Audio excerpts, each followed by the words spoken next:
Hello everyone, I welcome you all to my channel. जैसा कि आपने पहले भी दो वीडियोस देखे होंगे स्टैटिस्टिक्स के, तो आपको पता होगा कि स्टैटिस्टिक्स क्या होता है क्या नहीं होता है। आज मैं उसी स्टैटिस्टिक्स की क्लास को कंटिन्यू करूंगा और स्पेशली मैं फोकस करूंगा मीन, मीडियन, मोड के ऊपर। अभी मीन जो होता है ना, अलग अलग तीन टाइप से निकालते हैं हम लोग। एक होता है डायरेक्ट मेथड, दूसरा होता है स्टेप डेविएशन मेथड और तीसरा होता है शॉर्टकट मेथड। आज की क्लास में मैं फोकस करूंगा सिर्फ डायरेक्ट मेथड पे। तो डायरेक्ट मेथड में आज मैं आपको दो एग्जांपल्स दूंगा, उसमें मैं आपको मीन के साथ साथ मीडियन और मोड भी एक्सप्लेन करूंगा। तो आप काइंडली पेशेंस के साथ ये वीडियो को देखिएगा। थोड़ा सा बड़ा हो सकता है, 18 मिनट तक चला जाए, पर ये बहुत जरूरी क्लास है, इसलिए मुझे लगा कि सारा ये जो टॉपिक है इसको कवर करने के लिए, इसलिए प्लीज प्लीज प्लीज पूरा देखिएगा और अच्छा लगे तो लाइक सब्सक्राइब लास्ट में कर दीजिएगा। चलिए चलते हैं फॉर्मूलाज के साथ। पहले तो चलिए इसी के साथ पहले मैं आपको पूरे फॉर्मूला समझा देता हूं जो मैक्सिमम टाइम्स हम यूज करेंगे, चाहे वो हम कोई भी क्लास में करें। देखिए, पहला है मीन का फॉर्मूला। मीन का जो डायरेक्ट मेथड है, मैं उसका फॉर्मूला यहां पे दिया हूं। देखिए, summation of F into x. अभी एफ क्या है? फ्रीक्वेंसी है। एक्स क्या है? वेरिएट है। वो एक्स वेरिएट क्या होगा? जैसे मैंने कहा था ना पिछले क्लास में, एज हुआ, हाइट हुआ, वो जब ऐसे रॉड दिया रहता है ना, बिना टेबुलेशन के, मतलब ग्रुप नहीं किया रहता है, तब जो होता है उसको वेरिएट कहते हैं। और एफ हो गया फ्रीक्वेंसी। जब मैं सम्स कराऊंगा आपको समझा दूंगा। तो ये हो गया डायरेक्ट मेथड का मीन का फॉर्मूला। दूसरा है मीडियन। तो मीडियन में हम दो फॉर्मूलाज देखेंगे। पहला हो गया फॉर ऑड ऑब्जर्वेशन के लिए, दूसरा जो हो गया वो है for even observation. So what's different between this two? The difference is here the formula is only n plus 1/2। n होता है कितना टर्म्स है, जैसे 15 टर्म्स है तो हम n की जगह में पुट कर देंगे 15। सो 15 plus 1 becomes 16, that is divided by 2, it becomes 8। तो मैं जब सम्स कराऊंगा तो आपको समझाऊंगा। और दूसरा वाला है for even number of observations. तो इवन नंबर क्या हो गया? जैसे आपका 10 स्टूडेंट्स का कोई डेटा दिया है, और 20 और 30 like this. If it is even number then we will use this formula. Next comes is mode. Mode जैसा कि हम जानते हैं, पहले वीडियो में मैंने बताया था कि maximum repetition of a data, maximum repetition, कोई भी चीज जितने बार ज्यादा बार रिपीट होगा वही उसका मोड बन जाता है। और लास्ट में मैंने लिखा हुआ है रेंज। रेंज में हम देखेंगे तो highest value minus lowest value. समझिए कोई एक डेटा दिया, उसमें हाईएस्ट 17 है और लोएस्ट 2 है, तो हम लोग 17 माइनस 2 कर देते हैं, तो वो बन जाता है आपका 15, आंसर आ जाता है। तो ये हम पहले समझेंगे, उसके बाद मैं आपको ऑप्शन दिखाता हूं। काइंडली आप इसे चाहे तो कॉपी कर सकते हैं वीडियो पॉज करके। तो चलिए मैं आपके लिए पहला एग्जांपल लेकर आया हूं, एकदम बेसिक सा, क्लास 6, 7, 8 के बुक्स में आपको मिल जाएगा। मैंने इस क्वेश्चन में थोड़ा मॉडिफिकेशन करके क्या किया, मैंने दिया है mean, median, mode and range, मतलब सब कुछ आपको निकालना है इस क्वेश्चन में। तो ये होता है रॉ डेटा, अनग्रुप्ड है। अनग्रुप मतलब कोई ग्रुपिंग नहीं किया हुआ। तो इसमें देखिए कैसे बनाएंगे। पहले डेटा को अरेंज करना जरूरी है। अरेंज किस लिए करते हैं? क्योंकि जब भी हमको मीडियन निकालना होता है ना, तो बिना अरेंज किए वो असेंडिंग ऑर्डर में होना चाहिए। अगर असेंडिंग ऑर्डर में नहीं होगा तो आपका आंसर गलत होगा। तो देखिए, what you to do is first arrange it. तो अरेंज को हम लोग कहते हैं एरे, डेटा एरे। तो एरे में क्या करेंगे? पहले इसको असेंडिंग ऑर्डर में लिख देंगे, 1 2 3 3 3 4 5 5 6 7। काउंट जरूर कर लीजिए, छोटा डेटा हो तो 1 2 3 4 5 6 7 8 9 10। Okay, we have 10 data over here. अभी क्या करना है? हमको निकालना है मीन। तो मीन कैसे निकालेंगे? देखिए, मीन इक्वल्स टू, हम लोगों ने पढ़ा है एवरेज चैप्टर में, फर्स्ट वीडियो आप देख लीजिए, आपको पता चल जाएगा क्या है। Sum of all observation by number of observation. तो इस तरह के डेटा के लिए हम जो फॉर्मूला यूज करते हैं वो लिखते हैं summation of x i by n. N हो गया नंबर ऑफ ऑब्जर्वेशन। तो क्या वैल्यू पुट करेंगे? देखिए, ये वाला को प्लस में लिख देंगे, तो 1 plus 2 plus 3 plus 3 plus 3 plus 4 plus 5 plus 5 plus 6 plus 7। और इसके नीचे हम लोग दे देंगे फ्रैक्शन बाई एन है आपका 10। बस अभी हम क्या करेंगे, तो इसको ऐड करेंगे तो आ रहा है 39 बाई 10। तो देखिए आपका आंसर हो गया 3.9। अभी हम करेंगे मीडियन। तो देखिए मीडियन बहुत जरूरी है। मीडियन हो गया आपका, देखिए पहले डेटा देखिए क्या है आपका, 10 ऑब्जर्वेशन है, यहाँ पे 10 है तो इवन है, तो इवन वाला फॉर्मूला यूज करेंगे। तो इवन वाला फॉर्मूला में क्या हो गया आपका, half into n by 2th term plus n by 2 plus 1th term, अभी देखिए वैल्यू पुट कर देते हैं यहाँ पे हाफ। अभी n कितना है हमारे पास, 10 है ना, यहां लिख देंगे 10/2th टर्म प्लस यहां पे वापस हो गया 10/2 प्लस 1th टर्म। ये देखिए टीएच लिखना मत भूलिएगा, अगर आप टीएच भूल जाइएगा ना तो आप गलती से बोलिएगा वही आंसर है, जो कि रॉन्ग होता है और मैक्सिमम स्टूडेंट्स ये मिस्टेक करते हैं। तो देखिए यहां पे हो जाएगा हाफ, ये हो जाएगा 5th टर्म प्लस ये हो जाएगा 5 + 1 6th टर्म। तो इसका मतलब ये नहीं कि हम 5 और 6 ऐड करेंगे, हम लोग यहां से चूज करेंगे 5th टर्म कौन सा, 6th टर्म कौन सा है, वहां वैल्यू पुट करेंगे। तो आपका ये हो जाएगा हाफ, यहां पे हो गया आपका 5th। तो देखिए 1 2 3 4 5 में आ गया आपका 3 है प्लस 6 में आपका 4 है, तो हो गया 4।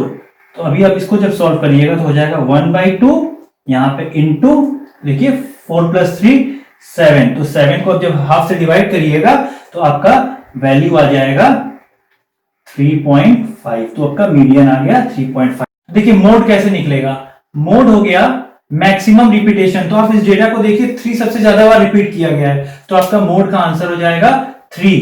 अभी देखिए रेंज, रेंज हम कैसे निकालेंगे, मैंने कहा था ना हाईएस्ट माइनस लोएस्ट। तो हाईएस्ट इसमें से कौन सा वैल्यू है 7, लोएस्ट क्या है 1, बस आपका आंसर आ गया 7 - 1 दैट इज 6। ये हो गया आपका आंसर। देखिए मीन, मीडियन, मोड और रेंज। उम्मीद है आपको ये सब समझ में आएगा। अभी हम चलते हैं अगले एग्जांपल पे। तो चलिए अब हम आएंगे सेकंड क्वेश्चन। मैंने क्वेश्चन थोड़ा लिख लिया और मॉडिफाइड टेबुलर फॉर्मेट में बना लिया है। देखिए ये क्वेश्चन जनरली ऐसे लीनियर टेबल में देता है, मैंने इसे थोड़ा फॉर्मेट कर लिया है ताकि वीडियो शॉर्ट हो जाए। देखिए अभी आप ध्यान से देखें तो मैंने इस क्वेश्चन को भी पूरा नहीं लिखा है, ऊपर में स्टेटमेंट दिया रहता है, मैंने बहुत शॉर्ट में लिख दिया है कि ये 40 टोटल 40 स्टूडेंट्स हैं, 40 स्टूडेंट्स के ये मार्क्स हैं। तो मार्क्स मतलब 5 मार्क्स कितने जन का है, 6 स्टूडेंट्स का। 6 मार्क्स कितने स्टूडेंट का है, ए। अब बोलेंगे, सोच रहे होंगे ना कि ए कौन सा मार्क्स होता है, तो ये हो गया अलजेब्रा आ गया यहाँ पे भी। अभी हम इसी को सॉल्व करें क्योंकि इस तरह क्वेश्चंस बुक्स में आपको मिलेगा और ये इंपॉर्टेंट था, इसलिए मैंने आपको समझाया, मैंने यही सिलेक्ट किया आपके लिए। देखिए ये हो गया वेरिएट एक्स। इसके पहले हमने क्या किया था, रॉ डेटा था। अभी हमारे पास क्या है, टैब्यूलेटेड बट अनग्रुप डेटा है, कोई ग्रुपिंग नहीं किया हुआ है बट टैब्यूलेटेड था। तो अभी हम क्या करेंगे, देखिए इसको x है, ये f है और ये है fx। fx का मतलब क्या हो गया, f × x। तो हम ये दोनों को मल्टीप्लाई करके यहां लिखेंगे। और यहाँ क्वेश्चन में एक इंपॉर्टेंट चीज दिया हुआ है, वो है मीन। तो मीन क्या है, देखिए 7.2 ऑलरेडी दिया हुआ है। अभी सोचिए कि मीन हमको निकालना नहीं है क्योंकि मीन दिया है। अगर मीन नहीं देगा और ये 40 स्टूडेंट्स का टोटल नहीं देगा तो हम ये ए और बी कैसे निकालेंगे। तो क्वेश्चन ही पूछा है हमसे कि find the value of a and b if this complete data is given to you. तो स्टार्ट करते हैं। देखिए पहला क्या है, fx। तो fx का मतलब हो गया 6 × 5 दैट इज 30। फिर आ गया 6 × a बिकम्स 6a। तो अब ये हो जाएगा 112। फिर ये हो जाएगा आपका 104 और ये 9 × b जब करेंगे तो हो जाएगा 9b। अभी देखिए ये मेरा कंप्लीट हो गया fx। ये क्यूमुलेटिव फ्रीक्वेंसी का जरूरत है नहीं, क्वेश्चन में भी नहीं पूछा है। मैं आपको इसलिए कुछ समझाऊंगा बाद में, इसलिए मैंने अभी लिख कर रखा है। तो अभी काइंडली उस पर ध्यान मत दीजिए क्योंकि देखिए क्यूमुलेटिव फ्रीक्वेंसी हम कैसे निकालते हैं, आप फ्रीक्वेंसी डिस्ट्रीब्यूशन का देखिएगा वीडियो तो आपको समझ में आ जाएगा। उसके लिए ये पूरा डेटा होना जरूरी है। तो 6 लिखते हैं, फिर ऐड करते हैं, तो ए तो ऐड होगा नहीं, इसलिए अभी मैंने नहीं लिखा है, उसे आप भूल जाइए। अभी इतना समझिए आप। अभी देखिए ध्यान से, तो क्वेश्चन के हिसाब से यहां पे ये फ्रीक्वेंसी क्या है, कितने स्टूडेंट्स है total, 40 students is given here. तो अभी देखिए जब हम इसको समेशन करेंगे तो हम यहां पे लिखेंगे, मैं टेबल को पहले क्लोज कर देता हूं ताकि आपको समझने में दिक्कत ना हो। अभी क्या करेंगे, हम इसका भी समेशन करेंगे जो कि है समेशन ऑफ एफ। मैं यहां पे स्पेस नहीं, मैं नीचे लिख के दिखाऊंगा। और मैं इसका भी करूंगा समेशन ऑफ एफ एक्स, मैं भी उससे दिखाऊंगा आपको। तो देखिए समेशन ऑफ एफ क्या है, समेशन ऑफ एफ जब हम इसको ऐड करेंगे तो जब ये और ये ऐड करिएगा तो आपका आ रहा है 35 + a + b which is equals to 40। ये 40 कैसे हुआ, क्योंकि क्वेश्चन में दिया हुआ देखिए कि जब ये 40 स्टूडेंट्स है तो इसको ऐड करके 40 आना चाहिए। तो अभी देखिए जब इस क्वेश्चन को और सॉल्व कर दूं इसको तो क्या हो जाएगा, a + b इक्वल्स टू 40 - 35 और a + b इक्वल्स टू आपका आ गया 5। देखिए यहां और लिख देंगे हम, तो मेरा a प्लस बी ये शॉर्ट होके ये हो गया। अभी देखिए दूसरा मेरा क्या, समेशन ऑफ एफ एक्स। तो समेशन ऑफ एफ एक्स अब मैं करूंगा यहाँ पे। तो देखिए समेशन ऑफ एफ एक्स, जब इसको आप ऐड करिएगा तो आपका आएगा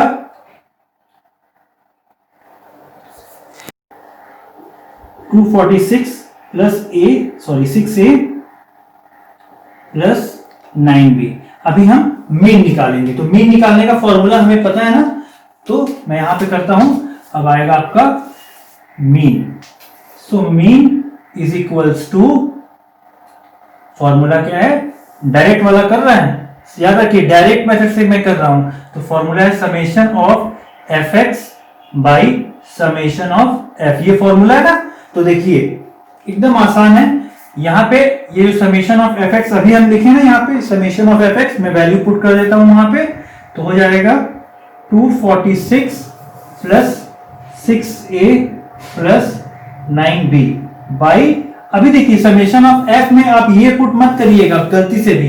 क्यों? क्योंकि आपको ऑलरेडी पता है कि summation of x, sorry summation of f जो है वो आपको 40 दिया हुआ है, तो मैं क्या करूंगा इसके जगह पे 40 लिख दूंगा। और मीन क्या है, मीन भी क्वेश्चन में दिया हुआ है 7.2, तो ये हो गया आपका 7.2। इस चीज को समझिए आप। अभी आप इसको क्रॉस मल्टीप्लाई करके इक्वेशन को सॉल्व कर लीजिए। तो देखिए आप जब इसको मल्टीप्लाई करिएगा तो आपके पास आएगा 288 equals to 246 plus 6a plus 9b।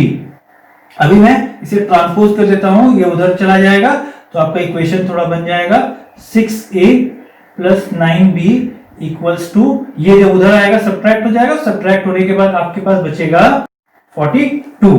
तो अभी इसमें से आप कॉमन ले लीजिए 3, तो 3 कॉमन लीजिएगा तो ये हो जाएगा 2a plus 3b equals to 14।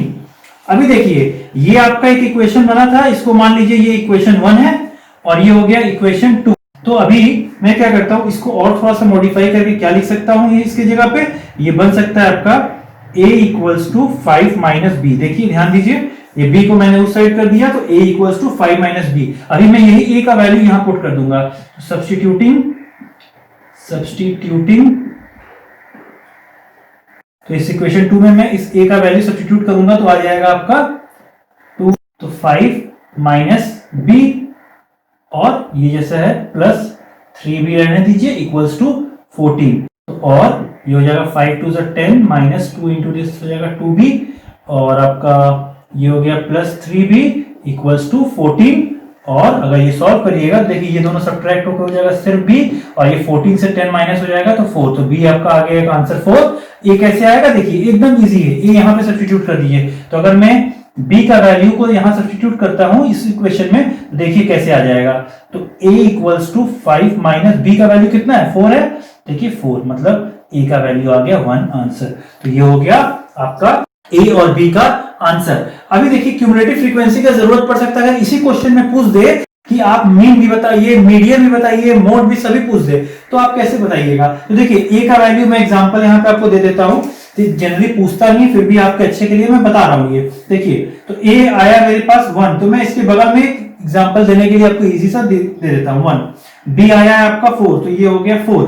अभी क्यूमुलेटिव फ्रीक्वेंसी निकालना हो तो क्या करेंगे, बस 6 प्लस 1 हो गया 7, 7 प्लस 16 हो गया आपका 23 और फिर 23 प्लस 13 करेंगे तो आपका हो जाएगा 36 और ये 4 ऐड कर देंगे तो 40। देखिए आपका 40 आ गया। अभी मैं पूछूं आपसे कि इसका मोड क्या है, तो मोड आप कैसे निकालिएगा, देखिए मोड हो जाएगा 16 सबसे ज्यादा बार रिपीट है ना, तो इसका आंसर हो जाएगा मोड का 7। तो आपका मीन आ गया, मीन तो आपका दिया था क्वेश्चन में, मोड आ गया 7। अगर मीडियन पूछेगा तो देखिए आपका ये कौन सा ऑब्जर्वेशन है, इवन ऑब्जर्वेशन है। इवन नंबर ऑफ ऑब्जर्वेशन के लिए कौन सा फॉर्मूला था जो मैंने लास्ट अप्लाई किया था, आप उसे अप्लाई करके आंसर निकाल सकते हैं। पर जनरली इस तरह के क्वेश्चंस में सिर्फ ए भी पूछता है, अगर इन केस आपको क्वेश्चन मिल जाता है, इसलिए मैंने आपको बता दिया ताकि आपको परेशानी ना हो। So you don't fall in trouble, you can do the sum easily. Hope you understood this class nicely. थोड़ा बड़ा हो गया ये क्लास, पर क्या करें, अब चालू किए तो खत्म भी करना पड़ेगा ना, इसलिए thank you for being patience. And अच्छा लगे तो लाइक करिए, सब्सक्राइब करिए और शेयर करते रहिए। Thank you. है।